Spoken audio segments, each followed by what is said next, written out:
August 18 കേരളത്തിൽ കർഷക ദിനമായിട്ടാണല്ലോ ആചരിക്കാറുള്ളത്. അതായത് ചിങ്ങം 1.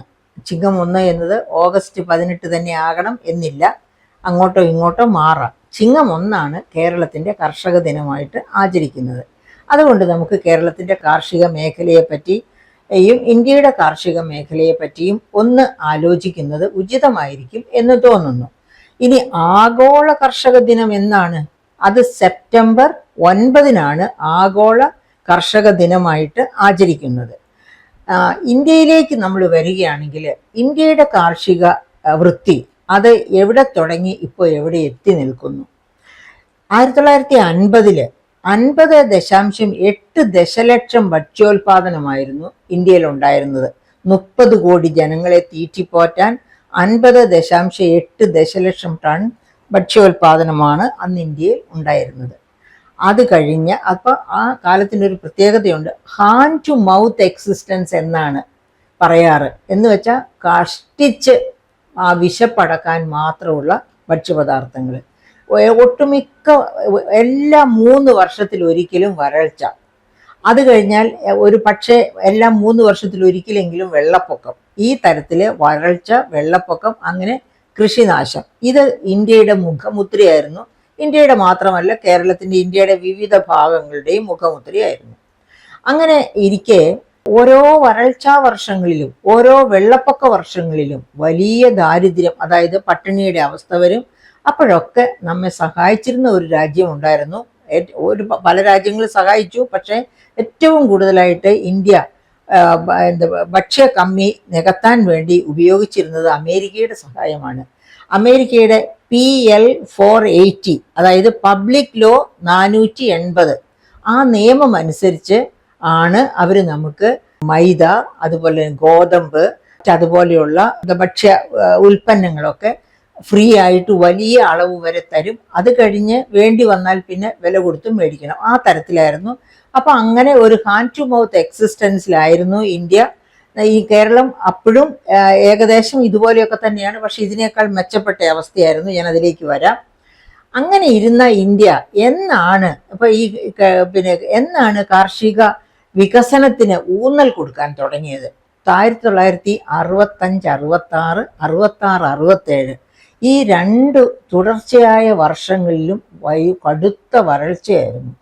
അങ്ങനെ ഭക്ഷ്യ ദൗർലഭ്യം അതിഭീകരമായി. ആദ്യം ഈ ഭക്ഷ്യ ദൗർലഭ്യത്തിൻ്റെ ആദ്യ പീരീഡിൽ 65, 66 ഒരു പരിധി വരെ ലാൽ ബഹദൂർ ശാസ്ത്രിയായിരുന്നു നമ്മുടെ പ്രധാനമന്ത്രി. അത് കഴിഞ്ഞ് അദ്ദേഹം സ്വയം പര്യാപ്തതയിലേക്കുള്ള ചില നീക്കങ്ങളൊക്കെ തുടങ്ങിയപ്പോഴേക്കും, അമേരിക്കയുമായി സഹകരിച്ച് തുടങ്ങിയപ്പോഴേക്കും എന്ത് സംഭവിച്ചു? അമേരിക്കയുമായി മാത്രമല്ല, ജപ്പാനുമായി, മെക്സിക്കോയിൽ പ്രവർത്തിച്ചുകൊണ്ടിരുന്ന അമേരിക്കൻ കാർഷിക ശാസ്ത്രജ്ഞരുമായി ഒക്കെ ചർച്ചയൊക്കെ ചെയ്തു തുടങ്ങിയപ്പോഴാണ് അദ്ദേഹത്തിന് മരണം സംഭവിക്കുന്നത്. പിന്നെ മിസ്സിസ് ഗാന്ധി, ഇന്ദിരാഗാന്ധി ഭരണത്തിൽ വരുന്നു. അപ്പോഴൊക്കെ ഈ 66 ആ കടുത്ത വരൾച്ചയുടെ ഫലമായിട്ടുണ്ടായ ഭക്ഷ്യ ദൗർലഭ്യം കൊടികുത്തി വാഴുന്ന സമയം. അപ്പോൾ പട്ടിണി മരണങ്ങൾ ഇല്ലാതെയാക്കണം എന്ന് വിചാരിച്ച് അന്ന് അമേരിക്കൻ പ്രസിഡന്റായ ലിൻഡൻ ബി ജോൺസണോട് കൂടുതൽ ധാന്യം, PL 480 അനുസരിച്ച് സാധാരണ തരുന്നതിനേക്കാൾ കൂടുതൽ ധാന്യം ആവശ്യപ്പെടുന്നു. അപ്പോൾ മിസ്സിസ് ഗാന്ധിയോട് അദ്ദേഹം പറയുന്നു, നിങ്ങൾ ഇങ്ങനെ മേടിക്കാൻ മാത്രമായിട്ട് നിൽക്കാതെ go for A green revolution, അങ്ങനെ, അതായത് ഒരു കാർഷിക വിപ്ലവത്തിന് തയ്യാറാകൂ എന്ന് അദ്ദേഹം പറയുന്നു. പറഞ്ഞത് മാത്രമല്ല, ഞാൻ കൂടുതൽ ധാന്യങ്ങൾ നിങ്ങൾക്ക് തരാം. PL 480 ആയിട്ട് ഇനി തരാൻ പറ്റില്ല, കൂടുതൽ തരാം. പക്ഷെ അതിന് നിങ്ങൾ ഒന്നാമത് നിങ്ങളുടെ കറൻസിയുടെ മൂല്യം ഡീവാല്യൂ ചെയ്യണം. 36% ഡീവാല്യുവേഷനാണ് ലിൻഡൻ ബി ജോൺസൺ ആവശ്യപ്പെട്ടിട്ട് അത്തവണ ഇന്ത്യ ഈൽഡ് ചെയ്യേണ്ടി വന്നത്. 36% ഡീവാല്യുവേഷൻ. അങ്ങനെ എന്ന് വെച്ചാൽ നമുക്ക് തരുന്ന ധാന്യങ്ങളുടെയൊക്കെ വില കൂടും. ഡിവാല്യുവേഷൻ നടത്തി കഴിയുമ്പോൾ ഇന്ത്യൻ കറൻസിയുടെ മൂല്യമാണ് അമേരിക്കൻ ഡോളറിന്റെ മൂല്യമായിട്ട് താരതമ്യം ചെയ്യുമ്പോൾ താണു പോകുന്നത്. നമ്മൾ കൂടുതൽ വില കൊടുത്ത് സാധനങ്ങൾ മേടിക്കേണ്ടി വരും അമേരിക്കയിൽ നിന്ന്. അങ്ങനെ നമ്മളെ ഒരു പാഠം പഠിപ്പിക്കാൻ തീരുമാനിച്ചത് മാത്രവുമല്ല, നമ്മളെ പാഠം പഠിപ്പിക്കാൻ തീരുമാനിച്ചതല്ല, അങ്ങനെ വില കൂട്ടി തന്നാൽ അമേരിക്കൻ കർഷകർക്ക് ലാഭം ഉണ്ടാകും. അതിനുവേണ്ടി അമേരിക്കൻ കർഷകരെ സംരക്ഷിക്കാനാണ് അദ്ദേഹം ആ നടപടി എടുത്തത്. അപ്പൊ അവരിൽ നിന്ന് തന്നെ ഫ്രീ ആയിട്ട് കളക്ട് ചെയ്ത ധാന്യമാണ് നമുക്ക് ഫ്രീ ആയിട്ട് ആദ്യം തന്നത് എന്നതും കൂടി നമ്മൾ ഓർമ്മിക്കണം. അങ്ങനെ ചെയ്തതിന് ശേഷം ലിൻഡൻ ബി ജോൺസൺ ഇങ്ങനെ പല കണ്ടീഷൻസ് വെച്ചതിന് ശേഷം അവിടെ നിന്ന് ഒരു കാർഷിക ശാസ്ത്രജ്ഞൻ, അവിടുത്തെ കാർഷിക ശാസ്ത്രജ്ഞൻ മെക്സിക്കോയിലെ റൈസ് റിസർച്ച് ഇൻസ്റ്റിറ്റ്യൂട്ടിൽ പ്രവർത്തിച്ചു കൊണ്ടിരുന്ന, മെക്സിക്കോയിലെ അമേരിക്കയ്ക്ക് വേണ്ടി റൈസ് റിസർച്ച് ഇൻസ്റ്റിറ്റ്യൂട്ടിൽ പ്രവർത്തിച്ചു കൊണ്ടിരുന്ന ശാസ്ത്രജ്ഞൻ നോർമൻ ബോർലോഗ് എന്ന കാർഷിക ശാസ്ത്രജ്ഞൻ, ലോകം മുഴുവനും അറിയുന്നയാളാണ് നോർമൻ ബോർലോഗ്. കാരണം എന്താണ്? കാർഷിക ശാസ്ത്രജ്ഞനായ അദ്ദേഹത്തിന് നൊബേൽ കമ്മിറ്റി സമാധാനത്തിനുള്ള നൊബേൽ പ്രൈസ് കൊടുത്തു. എന്തുകൊണ്ടാണ് സമാധാനത്തിനുള്ള നൊബേൽ പ്രൈസ് ഒരു കാർഷിക വിദഗ്ധന് കൊടുക്കുന്നത്?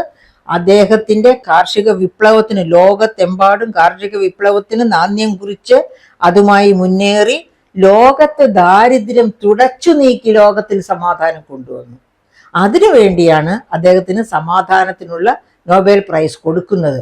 അപ്പൊ വില്യം ഗാഡ് എന്ന മറ്റൊരു ശാസ്ത്രജ്ഞനും നോർമൻ ബോർലോഗും ഒക്കെ കൂടി 28,000 kilogram high yielding variety seeds, അത് അരിയുടെയും ഉണ്ട്, അരിയുടേത് ഫിലിപ്പീൻസിൽ നിന്നാണ് കൊണ്ടുവരുന്നത്, അമേരിക്കയിൽ നിന്ന് വീറ്റിന്റെ, ഗോതമ്പിന്റെ ഹൈ യീൽഡിങ് വെറൈറ്റി സീഡ്സ് ആണ് 28,000 കിലോഗ്രാംസുമായിട്ട് ഇന്ത്യയിലേക്ക് വരുന്നു. അങ്ങനെ ഇന്ത്യയിലേക്ക് വന്ന് ഇവിടെ നമ്മുടെ കാർഷിക ശാസ്ത്രജ്ഞൻ, നമ്മുടെ ഗ്രീൻ റവല്യൂഷന്റെ പിതാവായി അറിയപ്പെടുന്ന നമ്മുടെ MS സ്വാമിനാഥൻ, അദ്ദേഹം നമ്മുടെ കേരളീയനാണ്. MS സ്വാമിനാഥന്റെ ഈ പുസ്തകം എടുത്ത് നിങ്ങളൊക്കെ ഒന്ന് പഠിക്കുക. അത് പഠിക്കുമ്പോൾ നിങ്ങൾക്ക് മനസ്സിലാകും എത്ര പ്രാഗൽഭ്യത്തോടു കൂടിയാണ് കാർഷിക വിപ്ലവത്തിന് നാന്ദി കുറിച്ച് ഇന്ത്യയെ എന്താണ് ഭക്ഷ്യസുരക്ഷയിലേക്ക് കൈപിടിച്ചുയർത്തിയ ഈ മഹാരഥന് ജന്മം നൽകി വളർത്തിയ നാടാണ് കേരളം എന്നുള്ളതിൽ നമുക്ക് അഭിമാനം കൊള്ളാൻ തോന്നും. എന്താണ് അദ്ദേഹത്തിന്റെ ഈ പുസ്തകത്തിന്റെ, നിരവധി പുസ്തകങ്ങളുണ്ട്, എൻ്റെ കയ്യിൽ തന്നെ പലതുമുണ്ട്. ഈ പുസ്തകത്തിന്റെ പേര് എനിക്ക് ഏറ്റവും ഇഷ്ടപ്പെട്ട ഒരു പുസ്തകമാണ് അദ്ദേഹത്തിന്റെ, അതായത് റീച്ചിങ് ദി അൺറീച്ച്ഡ്, പാവപ്പെട്ടവരിലേക്ക് ഇറങ്ങി ചെല്ലുക, എത്തിപ്പെടാത്തവരിലേക്ക് എത്തിപ്പെടുക. അതാണ് റീച്ചിങ് ദി അൺറീച്ച്ഡ് എന്നുള്ളതിന്റെ മലയാളത്തിലുള്ള അർത്ഥം. പിന്നെ എന്താണ്? Eco technology and rural development, a dialogue. അപ്പോൾ എത്തിപ്പെടാത്തവരിലേക്ക് എത്തിപ്പെടുന്ന ഗ്രന്ഥം, rural technology, eco technology and rural development. അപ്പോൾ കാർഷിക, അതായത് എക്കോളജിയുമായിട്ട് ബന്ധപ്പെട്ട, പരിസ്ഥിതിയെ താങ്ങിപ്പിടിക്കുന്ന കാർഷിക ചിന്തകളാണ് ഈ പുസ്തകത്തിൽ അദ്ദേഹം നമുക്ക് പകർന്നു തരുന്നത്. അങ്ങനെ ഈ പുസ്തകത്തിന്റെ രചയിതാവ് എന്ന് വെച്ചാൽ ഇത് അദ്ദേഹം പുസ്തകം രചിക്കുകയല്ല, ഇത് അദ്ദേഹത്തിന്റെ ജീവിതമാണ് ഈ പുസ്തകം. അങ്ങനെയുള്ള ഒരു MS സ്വാമിനാഥൻ ആണ് കേരളം ജന്മം നൽകിയത്. ആ MS സ്വാമിനാഥന്റെ കരങ്ങളിലാണ് ഇന്ത്യ ഭക്ഷ്യ സ്വയം പര്യാപ്തതയിലേക്ക്. അപ്പം മിസ്സിസ് ഗാന്ധി MS സ്വാമിനാഥനെ വില്യം ഗാഡും മറ്റേ നമ്മുടെ നോബൽ ലൊറേറ്റ് നോർമൻ ബോർലോഗും കൂടി ഇന്ത്യയിൽ എത്തുമ്പോൾ അവരോടൊപ്പം MS സ്വാമിനാഥനെ ചേർക്കുന്നു. അങ്ങനെ അവരുടെ 3 പേരുടെയും യത്നം തുടങ്ങുന്നു. അവർ പിന്നെ തിരിച്ചു പോകുന്നു. പക്ഷെ MS സ്വാമിനാഥൻ തൻ്റെ പ്രയത്നവുമായി മുന്നോട്ട് പോകുന്നു. അങ്ങനെയാണ് നമ്മൾ ഇപ്പോൾ ഈ കഴിഞ്ഞ 2024 ഇവിടുത്തെ ഭക്ഷ്യധാന്യ ഉൽപാദനം 50.8 ദശലക്ഷം ടൺ ഞാൻ പറഞ്ഞില്ലേ 1950. ആ ഭക്ഷ്യധാന്യ ഉൽപാദനം അതേ ഇന്ത്യയിൽ നിന്ന് തന്നെ 335 ദശലക്ഷം ടണ്ണാക്കി വളർത്തിയെന്ന് ഓർക്കണം. അപ്പോൾ എത്ര ടൈംസ് വർധനവാണ് കാർഷിക, അതായത് ഭക്ഷ്യധാന്യങ്ങളുടെ ഉൽപാദനത്തിൽ മാത്രം നമുക്ക് കൈവരിക്കാൻ പറ്റിയത്. അപ്പോൾ ആ തരത്തിൽ നടത്തിയ പരിശ്രമങ്ങളുടെ ഫലമായിട്ടാണ് ഇന്ത്യ ഇങ്ങനെ നമ്മൾ സ്വയം പര്യാപ്തതയിലെത്തിയെന്ന് മാത്രമല്ല, നമ്മൾ മേൽത്തരം ഭക്ഷ്യധാന്യങ്ങൾ ഇപ്പോൾ എക്സ്പോർട്ട് ചെയ്യുന്നുണ്ട്. അങ്ങനെയൊക്കെ വാല്യൂ ആഡഡ് ആയിട്ട് ഉൽപാദനം നടത്തുന്നുണ്ട്. അങ്ങനെ പല തരത്തിലും. പക്ഷെ നമ്മൾ കേരളത്തിലേക്ക് വരുമ്പോൾ ചിങ്ങം 1 കർഷക ദിനമായിട്ടൊക്കെ ആചരിക്കുന്നു. ഒരു നല്ല കാർഷിക കാലം കേരളത്തിനും ഉണ്ടായിരുന്നു. പക്ഷെ ഇപ്പോൾ കേരളത്തിൻ്റെ കാർഷിക വൃത്തി വലിയ തോതിൽ തകർന്നടിഞ്ഞു കിടക്കുന്നു. കാർഷിക മേഖല തകർന്നടിഞ്ഞു കിടക്കുന്നതായിട്ടാണ് നമുക്ക് കാണാൻ പറ്റുന്നത്. എന്തൊക്കെയാണ് കാരണങ്ങൾ? എന്തൊക്കെയാണ് കാരണങ്ങൾ എന്ന് ആലോചിക്കുമ്പോൾ ആ അവസ്ഥ തന്നെ നമുക്കൊന്ന് പര്യാലോചിക്കുന്നത് ഉചിതമായിരിക്കും. ഇപ്പൊ 1970-കളിൽ നമുക്ക് 8,75,000 ഹെക്ടർ നെല്ല് തന്നെ കൃഷി ചെയ്തിരുന്ന കേരളത്തിൽ ഇപ്പോൾ 2 ലക്ഷം ഹെക്ടറിൽ താഴെയായിട്ട് നെൽകൃഷി താണിരിക്കുന്നു. അതായത് 8,75,000 ഹെക്ടറിൽ നിന്ന് കൂപ്പുകുത്തി 2 ലക്ഷത്തിൽ താഴെ ഹെക്ടറിലേക്ക് താണിരിക്കുന്നു.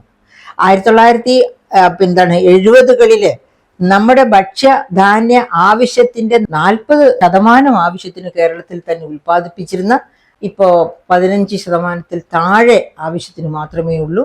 അപ്പോൾ 1966 ഇന്ത്യയിൽ തുടങ്ങിയ പബ്ലിക് ഡിസ്ട്രിബ്യൂഷൻ സിസ്റ്റം, റേഷൻ സമ്പ്രദായം, ആ റേഷൻ സമ്പ്രദായമാണ് കേരളത്തെ ഇപ്പോൾ രക്ഷപ്പെടുത്തി നിർത്തിയിരിക്കുന്നത്. നമുക്കറിയാം കോവിഡ് കാലത്തൊക്കെ എങ്ങനെയാണ് സംഭവിച്ചത്, എങ്ങനെയാണ് രണ്ടാം പിണറായി ഗവൺമെന്റ് ഭരണത്തിൽ വന്നത് എന്നൊക്കെ. അതായത് ഭക്ഷ്യസുരക്ഷാ ആക്ട് UPA ഗവൺമെന്റ് 2013 പാസാക്കിയ ഗവൺമെന്റ് പാസാക്കിയ ഭക്ഷ്യ സുരക്ഷാ ആക്ട്, ഫുഡ് സെക്യൂരിറ്റി ആക്ട്, അതൊരു കോൺസ്റ്റിറ്റ്യൂഷണൽ ആക്റ്റാണ്. ആ ആക്ട് ഈ ഒരു കോവിഡ് പോലെ ഉള്ള ഘട്ടം അല്ലെങ്കിൽ പട്ടിണിയുടെ ഒരു സാഹചര്യം സംജാതമായാൽ പിന്നെ ആവശ്യത്തിന് ഭക്ഷ്യധാന്യങ്ങൾ, അതുപോലെ തന്നെ പയറുവർഗ്ഗങ്ങൾ, എഡിബിൾ ഓയിൽ, പഞ്ചസാര, ഇത്രയും സാധനം ഫ്രീ ആയിട്ട് കൊടുത്തിരിക്കണമെന്നാണ് ഇന്ത്യയുടെ പോപ്പുലേഷന്റെ താഴെ തട്ടിലെ 68% പേർക്ക്. അപ്പൊ അങ്ങനെ 68% പേർക്ക് ഇഷ്ടം പോലെ അരി, ഗോതമ്പ്, ആട്ട, പിന്നെ 5 തരം പയറുവർഗ്ഗങ്ങൾ, അതുപോലെ പഞ്ചസാര, എഡിബിൾ ഓയിൽ, ഇത്രയും സാധനങ്ങൾ കിട്ടി. അതുകൊണ്ട് COVID-19 നമ്മൾ അറിയാതെ കടന്നുപോയി. കേരളത്തിന് ഒരു പരിക്കും പറ്റിയില്ല. അത് മാത്രവുമല്ല, അന്ന് കിട്ടിയ സാധനങ്ങൾ കമ്മ്യൂണിറ്റി കിച്ചണാക്കി ആരെ കൊണ്ട്? കുടുംബശ്രീയെ കൊണ്ട്. അതുപോലെ കിറ്റാക്കി ആരെ കൊണ്ട്? റേഷൻ കടക്കാരെ കൊണ്ട്. ആ കിറ്റുകൾ വീടാന്തരം കൊണ്ടുപോയി കൊടുത്തു. ഓർക്കണം, ഒരു ഇലക്ഷന്റെ തൊട്ട് തലേന്നാന്ന് ഓർക്കണം ഈ കോവിഡ് വന്ന ഈ അവസ്ഥയൊക്കെ വന്നത്. അപ്പോൾ 2021 ആ കാലഘട്ടത്തിലൊക്കെ കിറ്റ്, കമ്മ്യൂണിറ്റി കിച്ചൺ, ആ കിറ്റുകളൊക്കെ റേഷൻ കടക്കാർ കിറ്റാക്കി അതിനെ വീടാന്തരം സഖാക്കൾ കൊണ്ടു നടന്ന് കൊടുത്തു. അങ്ങനെയാണ് രണ്ടാം പിണറായി വിജയന്റെ വരവിന് കളമൊരുങ്ങിയത്. അതല്ലാതെ ഭരണ മഹത്വം കൊണ്ടാണ് രണ്ടാമത് വന്നത് എന്നവർ ഇളക്കുന്നു എന്ന് മാത്രമേ നമുക്ക് പറയാൻ പറ്റുള്ളൂ. അപ്പോൾ അതവിടെ നിൽക്കട്ടെ. അതിൻ്റെ ഒരു സൈഡ് സ്റ്റോറി ആയിട്ട് ഞാൻ പറഞ്ഞു. അതായത് ഈ PDS എത്രമാത്രം, അതായത് ഫുഡ് സെക്യൂരിറ്റി ആക്ട്, അതുപോലെ നമ്മുടെ റേഷൻ സമ്പ്രദായം, ഇതൊക്കെ എങ്ങനെ സഹായിക്കുന്നു നമ്മളെ കേരളത്തെ ഇന്ന് ചൂണ്ടിക്കാണിക്കാൻ വേണ്ടി മാത്രമാണ് ഞാൻ അങ്ങോട്ടൊന്ന് സൈഡ് ട്രാക്ക് ചെയ്തത്. അപ്പോൾ അങ്ങനെ ഈ 8,75,000 ഹെക്ടറിൽ നിന്ന് 2 ലക്ഷത്തിൽ താഴേക്ക് മൂക്കുകുത്തിയ നമ്മുടെ കൃഷി, നമ്മുടെ നെൽകൃഷി, എല്ലാ കാർഷിക മേഖലകളും ഏകദേശം വലിയ മാറ്റങ്ങൾക്ക് വിധേയമായി. ഏറ്റവും കൂടുതൽ മാറ്റങ്ങൾക്ക് വിധേയമായത് കേരളത്തിൽ മാത്രം. ഇന്ത്യയിൽ ഈ ഏറ്റവും വലിയ മാറ്റങ്ങൾക്ക് വിധേയമായി ഒരു തരത്തിലും ലാഭമില്ല, നഷ്ടം കൊയ്യുന്ന കൃഷിയായി മാറിയത് കേരളത്തിലാണ്. കാരണം ഇവിടുത്തെ വലിയ കൂലിയാണ്. കൂലി നിലവാരം എന്ന് പറഞ്ഞാൽ ഇന്ത്യയിൽ ഒരു സംസ്ഥാനത്തും ഇല്ലാത്തത്ര വലിയ കൂലി. അതുകൊണ്ടാണല്ലോ 40 ലക്ഷത്തിലധികം അന്യസംസ്ഥാന തൊഴിലാളികൾ കേരളത്തിലെ ഡെയിലി കൂലി വർക്കിന് വേണ്ടി വന്നിരിക്കുന്നത്. അപ്പൊ ഇങ്ങനെ ഈ കൂലി കൂടിയത് കൊണ്ട് തന്നെ നെൽകൃഷി ഒരു തരത്തിലും മുൻപോട്ട് പോകാൻ വയ്യാത്ത ഒരവസ്ഥ വന്നു. അതുപോലെ ഫെർട്ടിലൈസേഴ്സ്, കെമിക്കൽ ഫെർട്ടിലൈസേഴ്സിന്റെ ഒക്കെ വിലയിൽ വലിയ വർധനവുണ്ടായി. ഇങ്ങനെയുള്ള പല കാരണങ്ങൾ കൂടി ചേർന്ന് പ്രകൃതിക്ഷോഭങ്ങൾ. നമുക്ക് 44 പുഴകളുണ്ട്, പക്ഷെ 19% ഇറിഗേഷനെ കേരളത്തിലുള്ളൂ. മറിച്ച് ഓൾ ഇന്ത്യ തലത്തില് ഇതുപോലെ അധികം പുഴകളില്ല, പക്ഷേ 44% അവിടെ ഒക്കെ ഇറിഗേഷൻ. ഓൾ ഇന്ത്യ തലത്തിലെ ശരാശരി ഇറിഗേഷൻ 44%. കേരളത്തിൽ പുഴകളുണ്ട്, പക്ഷെ ഇറിഗേഷൻ ഇല്ല. അപ്പൊ കൃഷിയൊക്കെ, അതായത് മഴ സമയത്തോ എന്നുള്ളതിനെയൊക്കെ ആശ്രയിച്ചിരിക്കും കൃഷിയുടെ സസ്റ്റൈനബിലിറ്റി. അങ്ങനെയൊക്കെയാണ് കേരളത്തിലെ എല്ലാ തരം കൃഷികളും നാശോന്മുഖമായി ഇപ്പോൾ പോയിക്കൊണ്ടിരിക്കുന്നത്. അത് മാത്രവുമല്ല, പിന്നെയും ഉണ്ട് കാരണങ്ങൾ. 1995 മറാക്കേഷിൽ വെച്ച് സൈൻ ചെയ്ത WTO ഉടമ്പടി, വേൾഡ് ട്രേഡ് ഓർഗനൈസേഷൻ ഉടമ്പടി, ആ ഉടമ്പടിക്ക് ശേഷം 1998, 99, 2000, 2001 ഈ 3 വർഷങ്ങളിലായിട്ട്, അതായത് WTO ട്രീറ്റി നിലവിൽ വന്നതിന് ശേഷമുള്ള 3 വർഷങ്ങളാണ് ഞാൻ പറഞ്ഞത്. ഈ 3 വർഷങ്ങളിലായിട്ട് 700-ലധികം കാർഷിക ഉൽപ്പന്നങ്ങളുടെയാണ് തീരുവ, അതായത് ഇമ്പോർട്ട് തീരുവ കുറച്ചത്. അപ്പോൾ അങ്ങനെ കുറച്ച് കഴിഞ്ഞപ്പോഴത്തേനും മറ്റ് രാജ്യങ്ങളിൽ നിന്നുള്ള ഉൽപ്പന്നങ്ങൾ ഇങ്ങോട്ട് വരാൻ തുടങ്ങി. ഓഫ് കോഴ്സ് ആ രാജ്യങ്ങളുടെയൊക്കെ വിപണി നമുക്കും തുറന്നു കിട്ടി, നമുക്കും അങ്ങോട്ട് കയറ്റി അയക്കാം. പക്ഷേ അതിനുശേഷം വന്ന ആസിയാൻ കരാർ തൊട്ടുള്ള പല കരാറുകളും ഇന്ത്യൻ അഗ്രികൾച്ചറിനെ വളരെയധികം ബുദ്ധിമുട്ടിച്ചിട്ടുണ്ട്. അത് തന്നെയാണ് 800 ദിവസം നീണ്ട കാർഷിക സമരത്തിൻ്റെയൊക്കെ കാരണവും. അപ്പം കേരളത്തിലേക്ക് വരികയാണെങ്കിൽ ആസിയാൻ കരാറൊക്കെ നമ്മുടെ റബ്ബർ കൃഷിയെ ഒക്കെ വലിയ തോതിൽ ബാധിച്ചു. അതുപോലെ കെമിക്കൽ ഫെർട്ടിലൈസേഴ്സിന്റെ വില വർധനവ് നമ്മുടെ തെങ്ങ് കൃഷി, മറ്റെല്ലാ തരം കൃഷികളെയും കഠിനമായി ബാധിച്ചു. ഇപ്പം നമുക്കറിയാം, തെങ്ങ് ഏറ്റവും ഒന്നാമത്തെ ഉൽപാദക സംസ്ഥാനമായിരുന്നു, തേങ്ങയുടെ ഏറ്റവും ഒന്നാമത്തെ ഉൽപാദക സംസ്ഥാനമായിരുന്ന കേരളം ഇപ്പോൾ 3ാം സ്ഥാനത്തേക്ക് പോയിരിക്കുന്നു. ഇപ്പോൾ ഇവിടെ വെളിച്ചെണ്ണയുടെ വില 475-500 രൂപയിലേക്ക് എത്തിയിരിക്കുന്നു. ഇതൊക്കെ കാണിക്കുന്നത് നമ്മുടെ കാർഷിക മേഖല എത്രമാത്രം താഴേക്ക് പോയിരിക്കുന്നു എന്നുള്ളതിൻ്റെ തെളിവാണ്. അപ്പൊ അങ്ങനെയുള്ള ഒരവസ്ഥയിലേക്ക് കേരളം എത്തിച്ചേർന്നത് എന്തുകൊണ്ടാണ്? ഇനി അത് ഒക്കെ പോട്ടെ, ഞാൻ നേരത്തെ സ്വാമിനാഥൻ കമ്മീഷനെ പറ്റി പറഞ്ഞല്ലോ. സ്വാമിനാഥൻ കമ്മീഷൻ അപ്പോയിന്റ് ചെയ്തു. ഗവൺമെന്റ് ഓഫ് അപ്പോയിന്റ് ചെയ്തത് BJP വാജ്പേയി ഗവൺമെന്റ് ആയിരുന്നു. പക്ഷെ അദ്ദേഹത്തിന്റെ റിപ്പോർട്ട് സമർപ്പിക്കുന്നത് 2004-ലാണ്. 2004-ലെ UPA ഗവൺമെന്റ് ആണ് ഭരണത്തിലുള്ളത്. 2004-5 UPA ഗവൺമെന്റിന്റെ കാലത്ത് 2006 അദ്ദേഹം സ്വാമിനാഥൻ കമ്മീഷന്റെ റിപ്പോർട്ടിൽ ഉണ്ടായിരുന്നത് എന്താണ്? MSP, minimum support price. ഏറ്റവും പ്രധാനപ്പെട്ട എല്ലാ കാർഷിക വിളകൾക്കും മിനിമം സപ്പോർട്ട് പ്രൈസ് കൊടുക്കണം എന്നായിരുന്നു റെക്കമെൻഡ് ചെയ്തിരുന്നത്. അങ്ങനെ UPA government 2006 minimum support price നടപ്പിലാക്കുന്നു. 24 ഉൽപ്പന്നങ്ങൾക്ക് മിനിമം സപ്പോർട്ട് പ്രൈസ് നടപ്പിലാക്കി.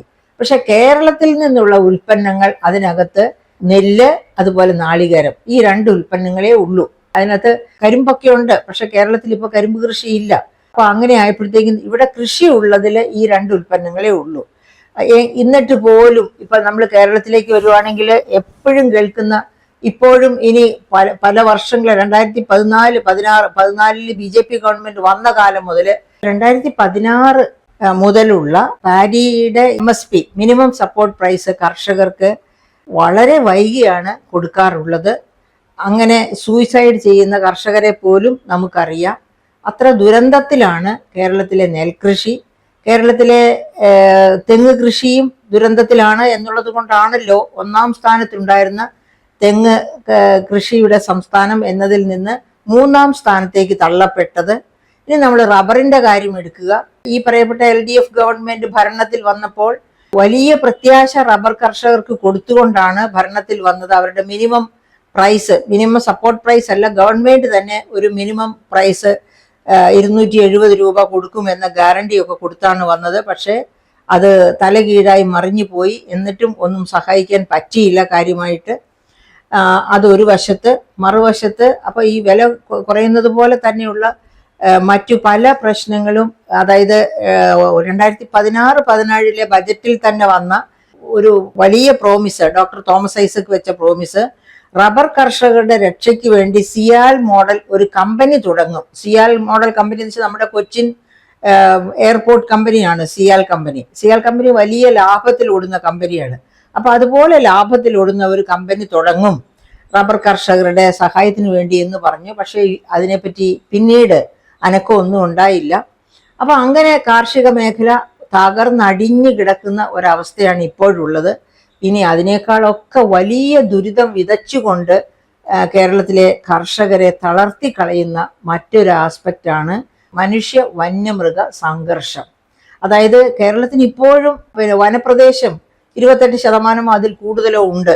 പക്ഷേ ഈ വനപ്രദേശത്തിൻ്റെയൊക്കെ പാരിസ്ഥിതിക പ്രത്യാഘാതങ്ങൾ മൂലവും മനുഷ്യന്റെ കടന്നുകയറ്റം മൂലവും ഒക്കെ മൃഗങ്ങൾക്ക് അവിടെ ജീവിക്കാനുള്ള വെള്ളമോ ആഹാരമോ ഒന്നുമില്ലാത്ത ഒരവസ്ഥയിലെത്തി. അതുകൊണ്ട് വന്യജീവികള് മനുഷ്യ വാസ കേന്ദ്രങ്ങളിലേക്ക് ഇറങ്ങി ഭക്ഷണത്തിന് വേണ്ടിയും വെള്ളത്തിന് വേണ്ടിയുമാണ് ഇറങ്ങുന്നത്. പക്ഷേ അവിടെ വെച്ച് മനുഷ്യരുമായിട്ടുള്ള സംഘട്ടനം, അങ്ങനെ കൃഷിനാശം, മനുഷ്യർ കൊല്ലപ്പെടുന്നു, അങ്ങനെ വലിയ വലിയ പ്രശ്നങ്ങളൊക്കെയാണ്. അങ്ങനെ കേരളത്തിൻ്റെ കാർഷിക വൃത്തി എന്ന് പറയുന്നത് വലിയ അനിശ്ചിതാവസ്ഥയിലൂടെ കടന്നു പോവുകയാണ്. എന്തിനു പറയണം, ഇവിടെ വ്യവസായങ്ങളില്ല, കൃഷി ഇങ്ങനെയാണ്, മനുഷ്യ വന്യജീവി സംഘർഷം വേറൊരു വലിയ ഇഷ്യൂ ആണ്. ഇതൊക്കെ കാരണം കൊണ്ട് പ്രീ ഡിഗ്രി കഴിയുമ്പോഴേ മലയാളി കുട്ടികൾ കേരളം വിട്ട് ഇന്ത്യയിൽ എവിടെയെങ്കിലും പോകാനില്ല, ഇന്ത്യക്കും വെളിയിലേക്ക് പോകാനായിട്ട് താല്പര്യപ്പെടുന്ന ഒരവസ്ഥ.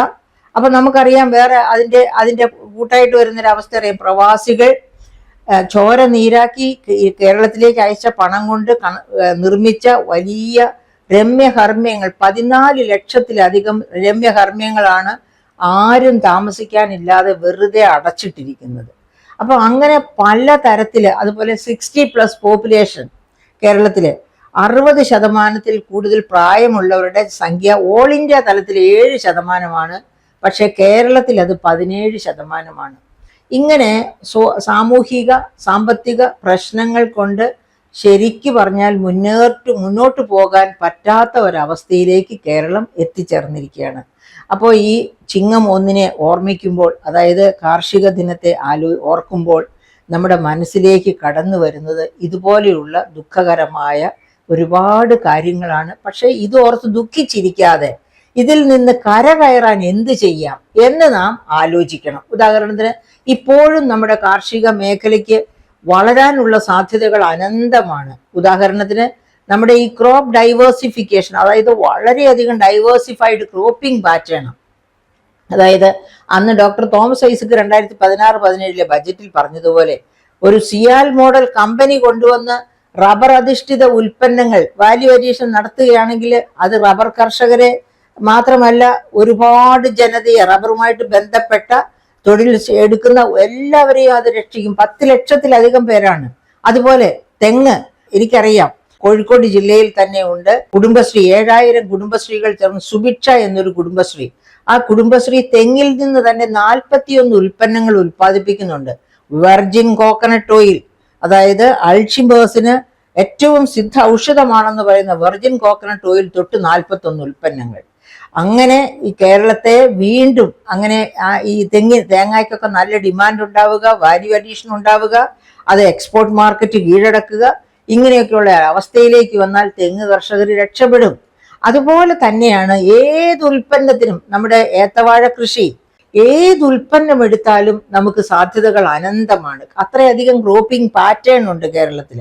അപ്പൊ ഈ കൃഷിയെ വൈവിധ്യവൽക്കരിച്ച് മൂല്യവർദ്ധനവ് നടത്തി ലോക വിപണി പിടിച്ചടക്കാൻ നോക്കുകയാണ് എന്നുണ്ടെങ്കിൽ, അതുപോലെയാണല്ലോ നമ്മുടെ ഏലം, അതുപോലെ കോഫി, ടീ, ഇതൊക്കെ നമ്മൾ സമൃദ്ധരാണ്.